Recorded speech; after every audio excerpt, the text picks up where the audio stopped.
مرحوم مرجعیت عظما آیت اللہ سید محسن الحکیم آتے ہیں سید الشہداء کی زیارت کے لیے حضرت امام حسین علیہ السلام کے حرم مطہر، زیارت کرتے ہیں اور کہولت سن ہے، آتے ہیں اس طرف حضرت حر کی زیارت کے لیے، زری کو تھامتے ہیں، بوسہ دیتے ہیں اور کہتے ہیں ایھا الحر، مجھے آپ کے اوپر 3 امتیاز حاصل ہیں جو آپ کو نہیں ہیں، 3 فضیلتیں مجھے حاصل ہیں جو آپ کے پاس نہیں ہیں۔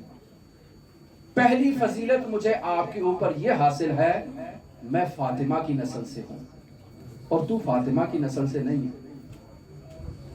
اے حر، مجھے یہ اعزاز بھی حاصل ہے کہ میں فقیہ اہل بیت ہوں، تو فقیہ اہل بیت نہیں ہے۔ اور اے حر، مجھے یہ امتیاز بھی حاصل ہے کہ ہزاروں لوگ دنیا میں میری تقلید کرتے ہیں، میری پیروی کرتے ہیں، جبکہ تو صرف 1000 افراد کا سپہ سالار تھا۔ حر، یہ 3 امتیاز مجھے حاصل ہیں، لیکن اے حر، 2 امتیاز تیرے پاس ایسے ہیں کہ میں محسن الحکیم تیری زری پر آ کر اس کو بوسہ دے رہا ہوں۔ پہلا امتیاز تجھے یہ حاصل ہے کہ تجھے سید الشہداء کی ضمانت ملی، تو سید الشہداء کی شفاعت سے مالا مال ہے۔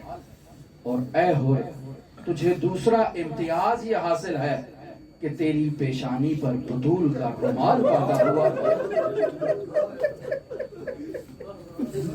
تیری پیشانی پر بطول کا رومال ہے۔ اے حر، وہ امتیاز مجھے حاصل نہیں، اس وجہ سے تیرے در پر آ کر میں تجھے سلام پیش کرتا ہوں۔ اے حر،